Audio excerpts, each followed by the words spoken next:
Guerras das Grandes Planícies, a verdade por trás dos tratados e do ouro que mudou tudo. Durante séculos, estas terras foram chamadas de casa por povos que viam o mundo como um lugar sagrado. As colinas respiravam como antigos guardiões, e o vento que corria livre sobre as pradarias carregava canções que falavam de origem, de honra e de pertencimento. Até que o ferro dos trilhos, a febre do ouro e a fome planejada rasgaram o mapa e reescreveram a história com tinta de silêncio.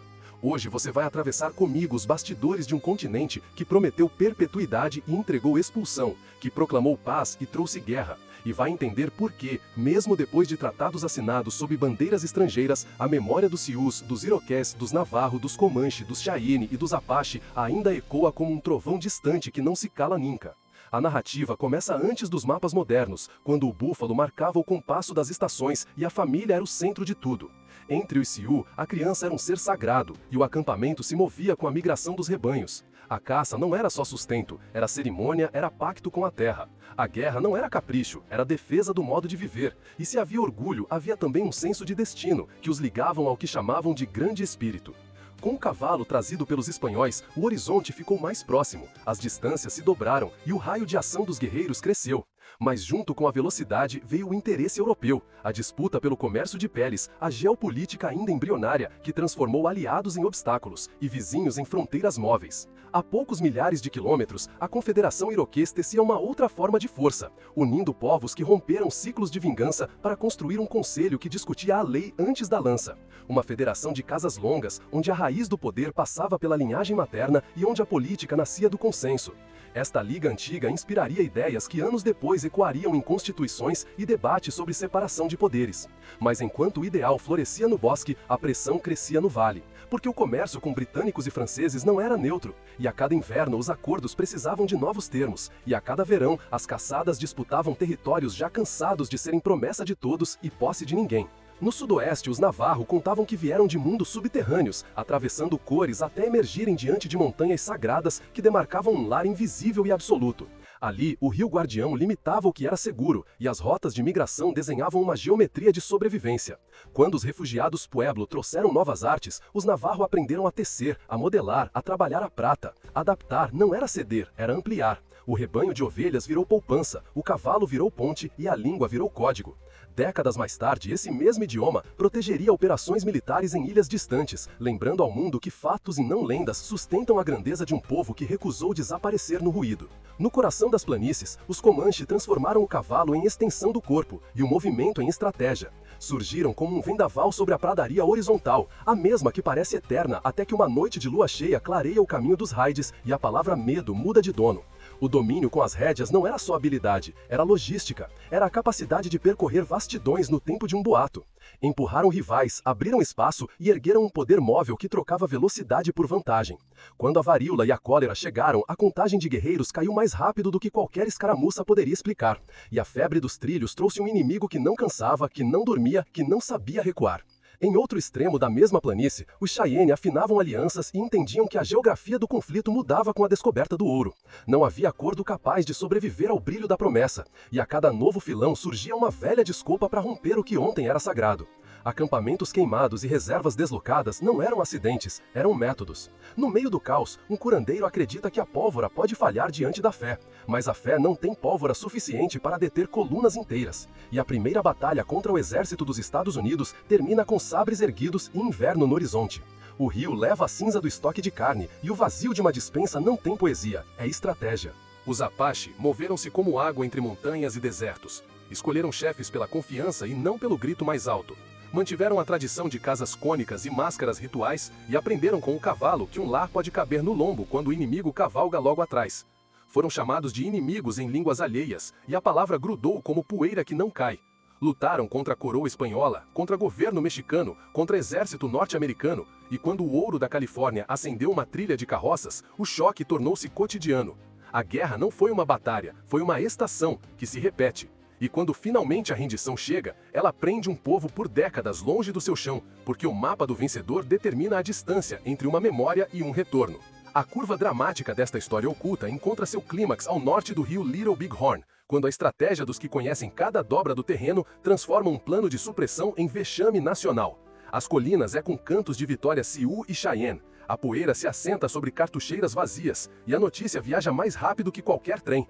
Porém, a pergunta que dói não é quem tombou naquela tarde, mas quem escreverá a consequência. Porque um dia de triunfo não altera uma década de decretos, e enquanto a lenda de um comandante morto cresce, a máquina que alimenta as linhas pontilhadas dos tratados não diminui de velocidade. Ela se alimenta de telegramas e relatórios e estatísticas, de rebanhos abatidos, e com o búfalo reduzido a montes silenciosos, a fome se torna a maior arma invisível da política. Promessas feitas em tinta e seladas com discursos falaram de posse perpétua de colinas negras e de rios que acompanhariam para sempre o mesmo povo.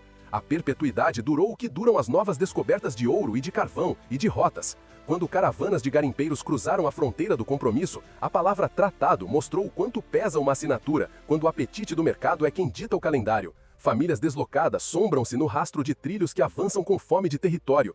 Conselheiros que um dia ouviram propostas de amizade descobrem que a amizade sem garantia é apenas retórica bem ensaiada. E a cada inverno, os pagamentos prometidos chegam tarde ou não chegam, enquanto as prateleiras vazias transformam braveza ancestral em desnutrição repetida. Se você é apaixonado por documentário investigativo e quer que histórias como esta continuem sendo contadas com rigor e emoção, deixe o seu like agora mesmo. O gesto é simples, mas sustenta a continuidade desta análise histórica que não foge de perguntas difíceis e que busca sempre separar fatos de versões convenientes. A sua interação empurra este conteúdo para mais pessoas que precisam ouvir o que a pressa costuma silenciar.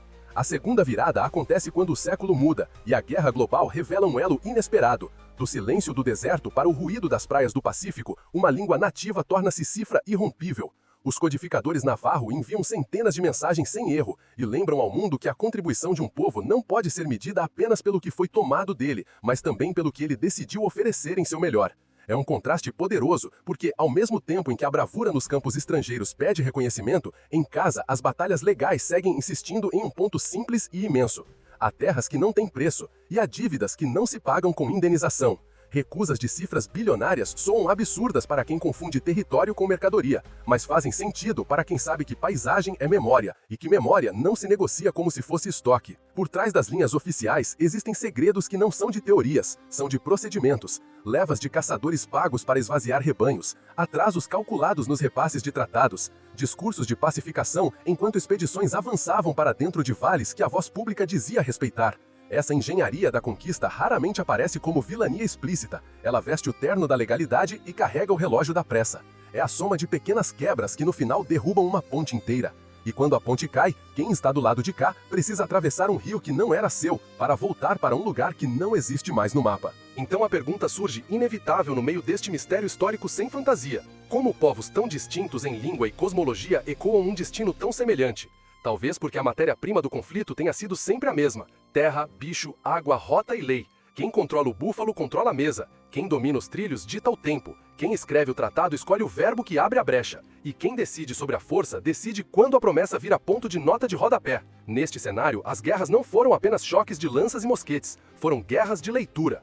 Quem lia o que estava escrito nas linhas miúdas e quem ficava com as grandes palavras gravadas na memória coletiva. A beleza que resiste entre as ruínas. Uma cerimônia de luto que acompanha o espírito por 4 noites antes de partir. Uma dança que marca a transição entre a dor e a coragem. Uma tenda que se ergue diante da certeza de que amanhã é mudança de acampamento. Há também uma coragem silenciosa em cada decisão dos conselhos. Uma forma de democracia ancestral que não esperou o Ocidente explicar seus fundamentos. E a resiliência no modo como a cultura respira, na língua que não se perde, na tecelagem que carrega geometrias antigas nas joias que guardam metal e memória, e sobretudo na recusa em aceitar que a história oficial seja a versão definitiva quando a vivida ainda pulsa em quem caminha. Se esta investigação faz sentido para você, inscreva-se em O Enigma Global agora mesmo. A sua inscrição sustenta um documentário que une estética cinematográfica e rigor de análise para desenterrar camadas de uma história oculta que o algoritmo nem sempre prioriza. Quanto mais você participa, mais essa jornada alcança quem precisa de contexto em um tempo de ruído. Voltamos à planície para um último olhar sobre uma batalha que virou símbolo.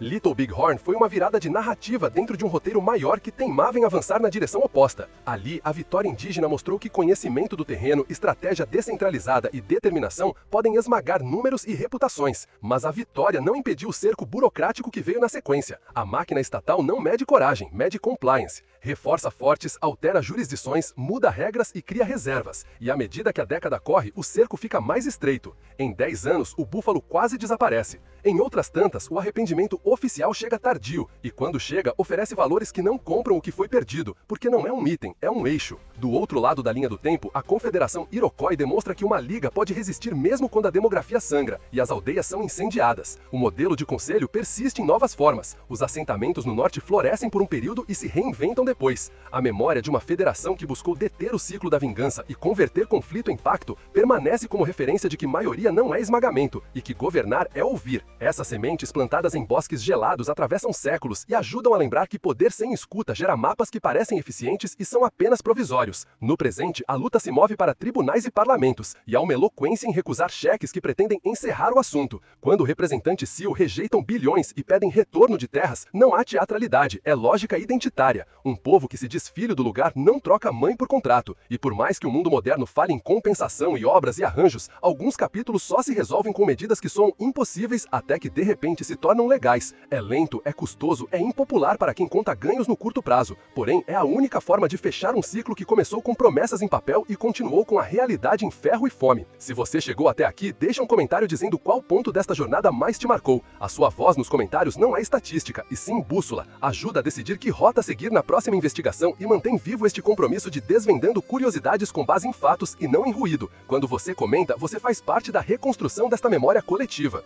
No fim, o que fica é a imagem de uma criança Sioux correndo entre tendas ao amanhecer, de um conselho Iroquois discutindo até a noite cair, de um artesã navarro que transforma fio e história em desenho que atravessa gerações, de um cavaleiro Comanche que ainda sente o corpo do cavalo mesmo quando caminha, de um ancião Cheyenne que conta uma batalha como quem conta uma genealogia, e de um Apache que segura na palma da mão a poeira de uma serra e diz que ali há um nome. O nosso trabalho aqui é manter essas imagens acesas, separar segredos de boatos, reconstruir fios entre episódios que a pressa costuma narrar isolados, e lembrar que o passado nunca morre, muda de forma, devolve perguntas, pede novas leituras, cobra a responsabilidade e, de vez em quando, exige que a promessa volte a significar aquilo que um dia jurou significar. Agora, respire fundo e olhe outra vez o mapa. As linhas que alguém desenhou não dizem mais a mesma coisa depois que você conhece a história por trás dos traços. E se a boa análise serve para alguma coisa, é para devolver profundidade ao que o plano chapou. Quando terminar este vídeo, compartilhe com quem acha que sabe tudo sobre a conquista do Oeste e convide para olhar de novo. Talvez a próxima conversa comece com menos certezas e mais escuta. Talvez seja o primeiro passo para reparar o que se quebrou onde ninguém quis assumir a autoria. Obrigado por estar aqui. Este é o Enigma Global, onde mistério não é sinônimo de fantasias fáceis, e sim de perguntas necessárias, onde cinematográfico não impede rigor e onde história ganha voz para respirar fora dos livros. Seguimos juntos porque ainda há muito a desvendar e porque algumas verdades pedem coragem para serem ditas em voz alta. Até a próxima investigação.